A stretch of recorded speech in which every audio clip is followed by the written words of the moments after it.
UFC bet with me. Who's ready to bet on UFC? Me, that's who. So I'm back. I'm going over this week's card. UFC Edmonton, headlined by Amir Albazi taking on Brandon Moreno, Romanov Nunes versus Aaron Blanchfield. And you got some other good fights to talk about, man. But before we do that, I'm going to give you guys my picks, my predictions, another parlay to cash. But how'd you guys do last week, man? And still, told y'all, man, Elitaporia, man, that guy's as advertised, man. He's a bad man. Knocked out Max Holloway, the first one to do it. I bet on round 3 too. And that was the round that I kind of predicted it in as well, man. It was a great week over here. How'd y'all do? We went 10-3 on our predictions over here, We lost on Robert Whitaker, but as the days went, man, I was changing my mind, I was like, man, Jasmine gotta be the side. But yay, we lost with Rakic, took a big plus money underdog, but man, the decision to me, it was a 50-50 fight still, And then we lost with Orbai. Whoa, what a fight. Orbai versus Rebecca. You guys seen that when the guy's eye was shut? Big Purple. Man, it was crazy, man. How did you guys do, man? Hopefully you guys made some money because we made a lot over here, man. And happy Halloween to you, man. Let's talk about it for a minute, man. What was your guys' favorite costume of all time? Back in the day as a kid, you can never go wrong with a ninja. Because you get the ninja outfit, you can just add stuff. One day you got the sword. Next day you got the nunchucks. Next day you got the little 2 swords like Raphael from the Ninja Turtles. You can just add all type of stuff. Like, Ninja could put a gun on for all you care. Like, what is your guys' best costume, man? We got Halloween right here, man. So let's go ahead and get it started. It's going to be scary, man. Trust me when I say that. Because this week's card, you ain't going to have a lot of names besides the co-main event, the main event that a lot of people probably going to recognize. And some of these price tags and some of these fights are just like, ooh, man, I don't want none of that. But there's always ways to get paid. If anybody's here to do it, that's us. So let's go ahead and do it, man. UFC bet with me. Before I get started, smash the like button for me. Hit the comments up. Hit the likes and everything, man. Because, you just gotta do good. You know what I mean? Spread the positive energy. It's nothing better than that. Speaking of spreading the energy, let's go ahead and get it started. Yousef Zalal, first fight of the night, going to be taking on Jack Shore. Yousef Zalal, 15-5-1, taking on Jack Shore. Yousef Zalal is like a minus 240 favorite, could be a little bit higher now. He's looking good in his second stint in the UFC. Wins over Billy Q. And who was the last guy I just beat? I forget. What was it? I forget. But he's coming off of good wins. Point blank. Yousef Zalal, he's warranted for this price tag. Jack Shore is a good fighter. But this is not his weight class, man. He stepped up to this weight class and he should have stayed where he was at. Where he was at, he had 1 loss and then stepped up to this weight class. And I want to say he's like 1-2. He's a good fighter, man. I like Jack Shore, but as of late, when he gets that tough task or a step up, he hasn't been able to complete it at all. I like fight. I don't know, man. Yousef Zalal has been dangerous as of late, too. I was about to sound like fight going the distance, too, but man, I played Yousef Zalal to win by submission in his last fight, and he cashed for us, or inside the distance. So, in this one, I just like Yousef Zalal a lot, man. The Moroccan Devil, I think he's as advertised in here. He's taking strides. He's going to be moving up definitely in this featherweight division. Let's take Yousef Zalal to get the job done in first fight. Second fight of the night, Jamie Lynn Hurth taking on Ivana Petravic. Jamie Lynn Hurst like a minus 2-1 favorite on the books, representing Canada. Ivana Petravic took some time off. She was in the UFC. She had 1 fight, I want to say, or 2 fights. Now she's back. And man, the money came in on Jamie Lynn Hurst. She's like 1-1 in the UFC as well. She's a good fighter. She likes to come forward. She's like an aggressive fighter. She's gonna try to get the takedowns going in here. 2-1 favorite on there. She should get the job done. Ivana Petravic, I don't know though, man. Who knows? You take a year off, you could come back and add some more stuff to your game plan or training with some other people, but I don't think so in this case, man. I think Edmonton is going to get the win in this one. This is a Canadian card, so that's the first Canada fighter that I think is going to be able to get the win for you guys. And hey, I'm gonna give you guys a Canadian all parlay too, so that'll be I can't put her in as like number 1. Can't trust it though. That's solid. All right, second fight of the night, we got Cody Gibson, 20-10, taking on Chad Ellinger, 13-7. Cody Gibson minus 185, 190 on the books. Chad Ellinger, come back on him. It's pretty nice as well. Chad Ellinger is coming off a good win in his last fight against Grigorgi, in a fight to where this guy Grigorgi just gassed out, man. And Chad Ellinger, he's a dog, man. He's out there. He's going to be fighting for your money. It's never gonna be a bad Chad Ellinger fight. Cody Gibson, you can say the same, man. He's gonna come out there. He's gonna push the pace. He's gonna try to get you down. He's a little bit more of a guy that can do it all. I'll say his path to victory is gonna be submission in here. Chad Ellinger, he can't stop submissions for nothing. And Cody Gibson, he can definitely get that sub in here. I like Cody Gibson to cover that price tag as the favorite in here, as that minus 185. Third fight on the card. Let's go ahead and get it started. Cerise City take on Garrett Armfield. Cerise City's minus 150 on the books, represent Canada. Garrett Armfield is 10-4. You know, coming off a loss against Brady Heistand, a fight that a lot of people thought Garrett Armfield was going to be able to win. But Garrett Armfield is one of those fighters that seem to surprise you in the fights that you think he's going to lose. Was able to get the win in last time he was in Canada and beat Bracketona by unanimous decision in that fight, or split decision, I want to say.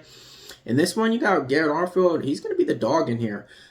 He put up a lot of strikes in his, what was it? What was it? His last fight or his other fight? I think one of his fights, he had over 130 strikes in that fight. And that was against Bracketona. I think Garrett Armfield's alive in this one, man. Sadi, his last fight out against Ramon Tavares, I want to say, something Ramon or whatever his name is. It went to the scorecards. It was a close fight. He threw about 86 strikes in that fight, and it was a rematch from the same guy that he fought on the Contender Series in here. And I think I actually had a play on him in there, and it was close. You know, he shot for 4 takedowns. He wasn't able to get them. If he can get the takedowns on Garrett Armfield, he might be able to get it done. But if he can't get those takedowns on there, man, Garrett Armfield's live. And, you know, Garrett Armfield, he's been taking those strikes and fighting the who's. And, you know, he likes the taste of victory. So I'm going with the dog in this one, man. Yeah. 50-50 fight. Give me the dog in that one, man. Next fight taking place. 50-50 fight, man. It's definitely a 50-50 fight because of the odds. We got Alexander Romanov taking on Rodrigo Nascimento, man. My bad. All right. When I say 50-50 fights, to pick a minus 110 on either side. Alexander Romanov, 17-3. This guy was one of the guys that everybody used to bet him back because you knew what you was going to do. Is going to go out there, take down the guy, and he couldn't do anything, ground and pound, get him out. Man, he just hasn't been that same fighter since his third or fourth fight in the UFC. But Rodrigo Nascimento, he's a fighter that is a striker. He can't really stuff takedowns. I had him last fight against Derek Lewis, and it looked like he was winning the fight, looking good. Then he just got dropped. His wins over caliber fighters in the UFC are nothing to really glamour about. If he can't stop the takedowns in there, Alexander Romanov's going to have a field day with them. Nascimento usually goes to decision. Romanov has a problem with gassing out. I'm scared, folks, because if Romanov gasses out after the first round again, it's a wrap for him, man. He's done that in multiple fights. But the fights that he done that in, it was against way better fighters that was higher stature, taller, bigger frames, harder to get down, better takedown defense. So he wasn't able to get those takedowns. So he gassed out. Nascimento doesn't have that takedown defense. I think Romanov should be able to get those takedowns in there. My eye test. I got to go back to the well one more time with Alexander Romanov. This is a matchup to where I think he can win 70% of the times.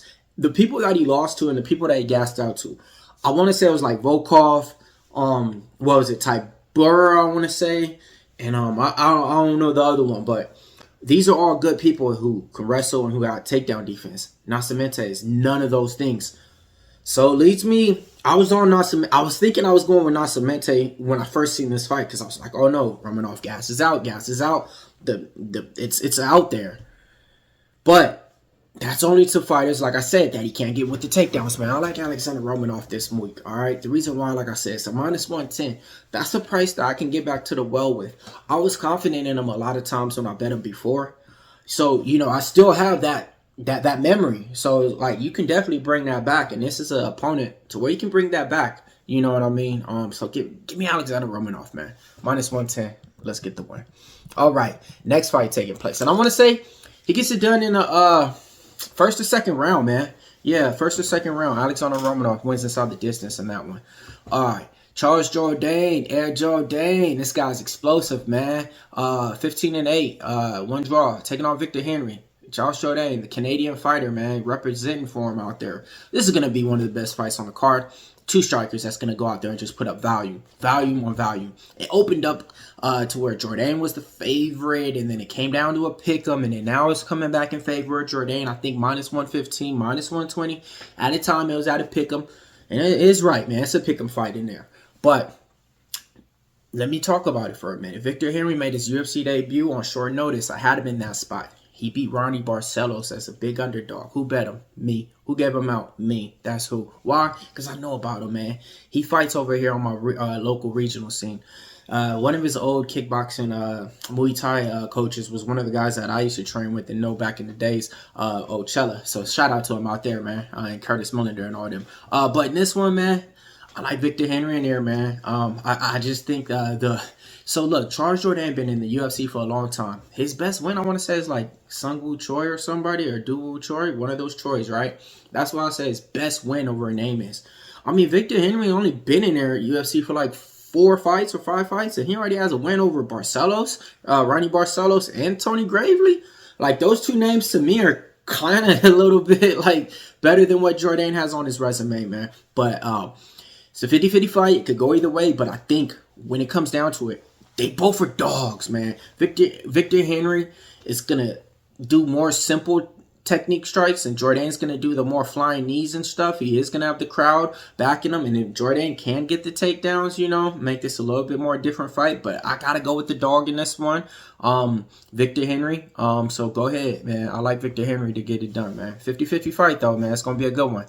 Next fight taking place, we got Jasmine Vicious taking on Ariana Lipsky, a.k.a. Ariana Dos Santos or Santos. She changed her name. She got married. Jasmine Vicious opened up like minus 185. Now money's coming in. She's all the way up to like a minus 210, minus 2-1 favorite on the books out there. Ariana Lipsky, in her last fight, she got beat by Karine Silva. There's nothing wrong with that. Karine Silva is on her way to being a top 5 fighter. I even think she could be a top 3. Man, you guys better watch out for Karine Silva, man. So that was her loss. But before that, she was coming off of wins. Wins to where kind of new, man. She was live in it, man. Beat Casey O'Neill and beat some other fighters. She was on like a 3-fight win streak. Jasmine Vicious, she wasn't able to get the win, I think, against, what was it, Tracy Cortez. But besides that, she's been able to bounce back with some good, reputable wins and stuff. Let me see. I said it a long time ago. Once I'm never going against Jasmine Vicious, and I did once after that. But I'm trying to tell y'all, man, I like Jasmine. She's gonna go out there. She's gonna fight for your money. She's gonna go for the takedown. She's gonna look to the crowd. She's gonna listen to her coaches. She's gonna make the adjustments that she needs to do. She's a smart fighter, man.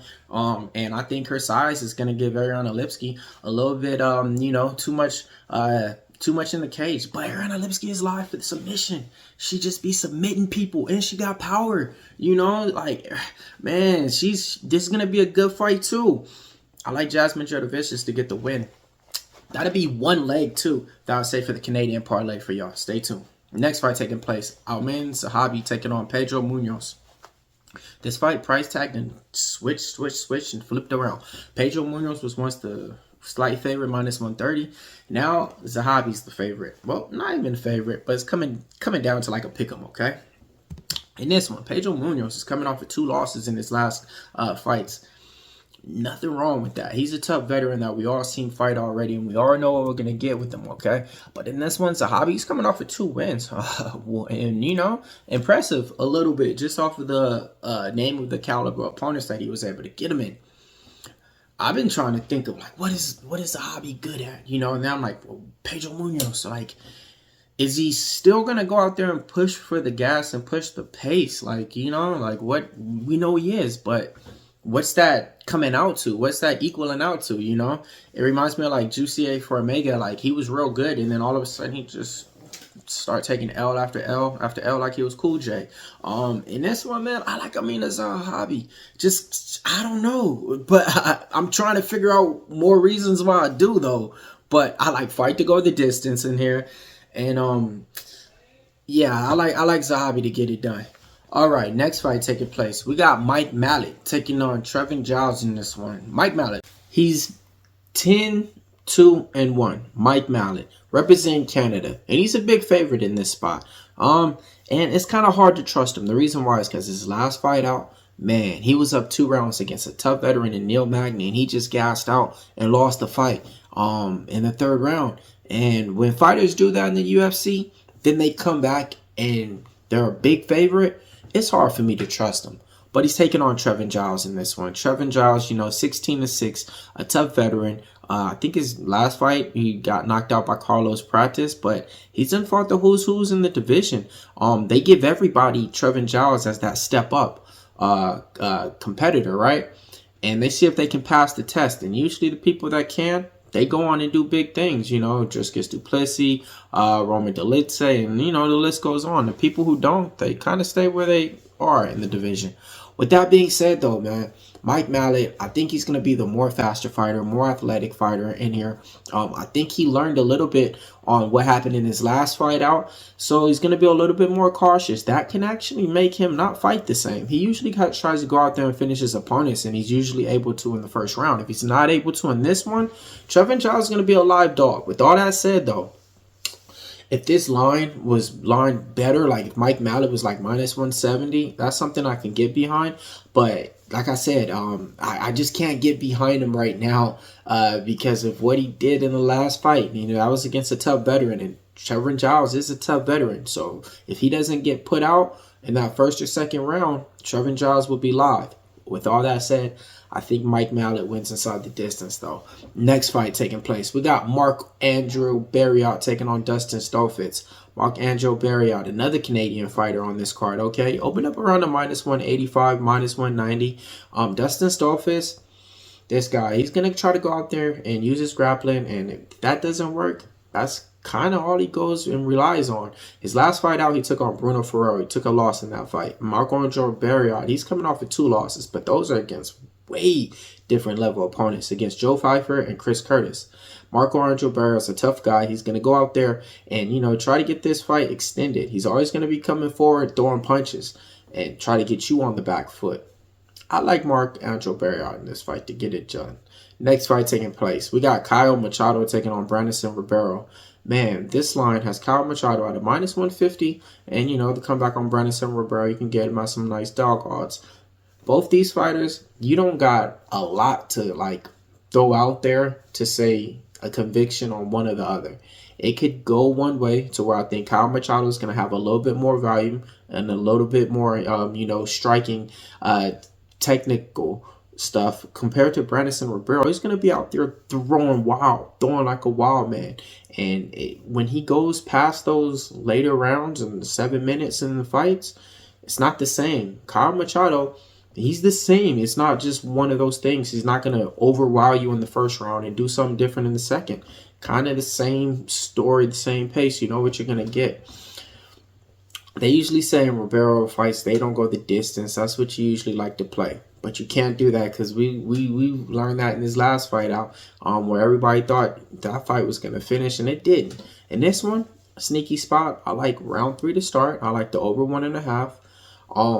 It's a 50-50 fight in here, man. But I do think Kyle Machado is going to be showing some more improvements. He was fighting at heavyweight. Now he's going to be fighting at light heavyweight. And so far, man, he looked real good on the scale. So we'll see how, that transfers over to as well. Both these guys, I think, have a path to victory. The path to victory for Kyle Machado is just stay defensively sound, take this into the later rounds, and, win off of volume.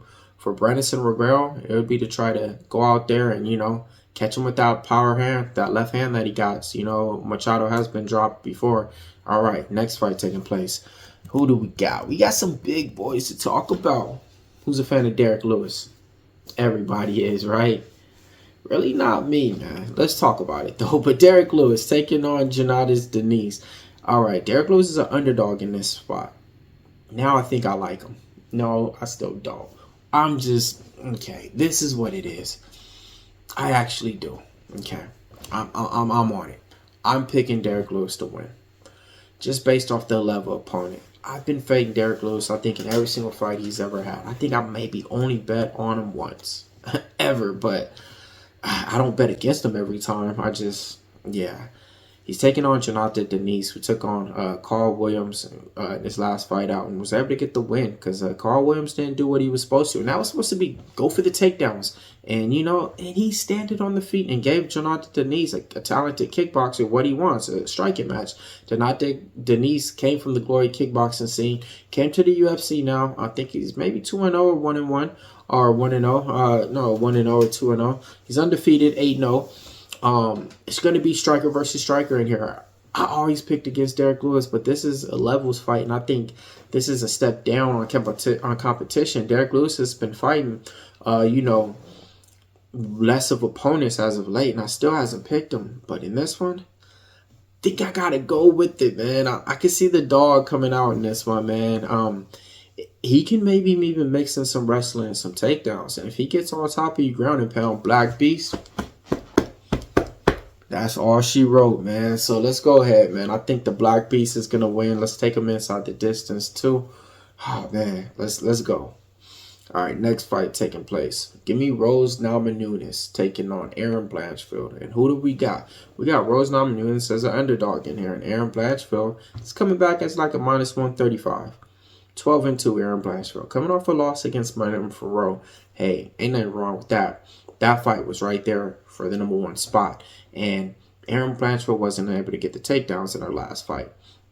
Hence, that's why she lost. In this fight, now she's taking on Rose Namajunas, who's, you know, she's 2-0 in this division right now.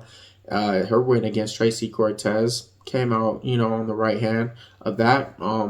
But in this fight, I've been back and forth because I'm a big Erin Blanchfield fan.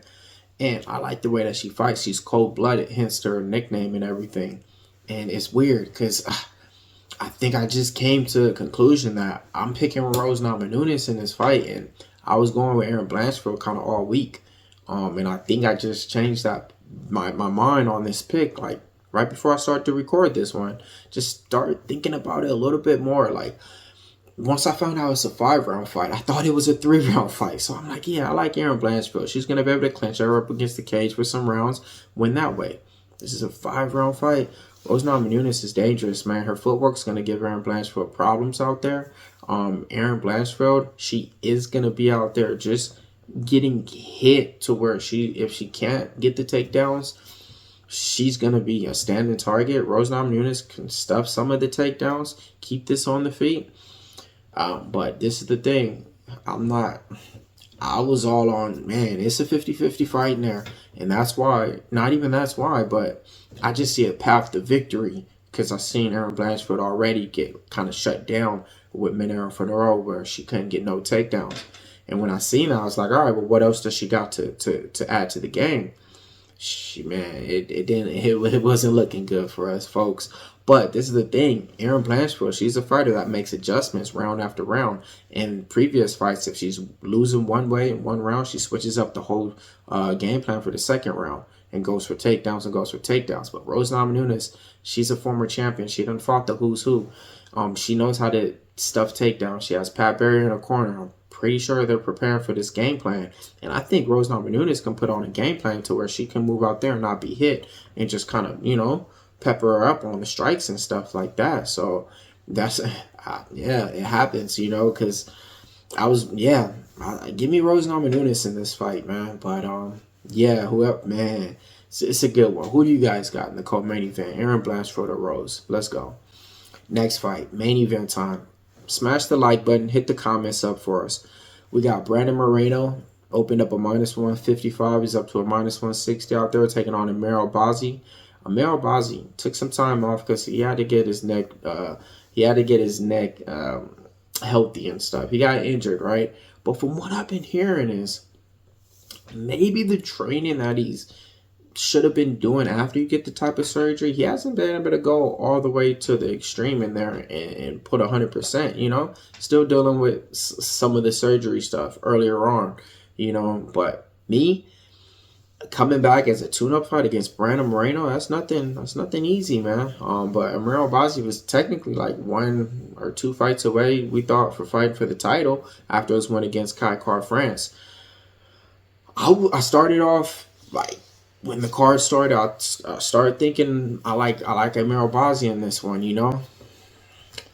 And then it's just like, man, Albazi, man, like after 3 rounds, what are we getting? Brandon Moreno, I know what I'm getting, and Amir Albazi coming back after the surgery.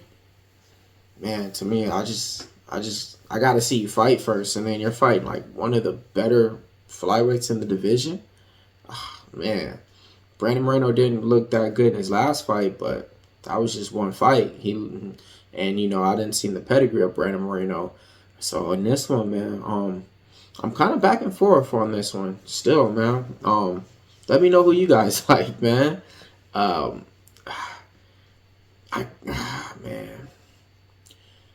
I don't got to, but I think Brandon Moreno is gonna win in this one, man. Yeah, give me Brandon Moreno. Brandon Moreno is gonna be the pick in this one. All right, man. So let's give you guys the Canadian parlay to get you guys paid, man. You guys, I gave you guys one leg already, and who was it? Was that Jasmine? I believe it was. And then we'll give you one more other leg out there to go ahead and cash it for you guys, and we'll call it the Canadian parlay to get you paid. And we'll go with Marc-André Barriot. Yeah, those two. Meet me out the window and let's get paid. Millz Young here, part of Pick Dawgz. If you can't roll with the Pick Dawgz, stay on the porch. Because UFC bet with me. We taking out all the books, okay? Last week we went 10-3. That ain't good enough. This week we trying to win everything.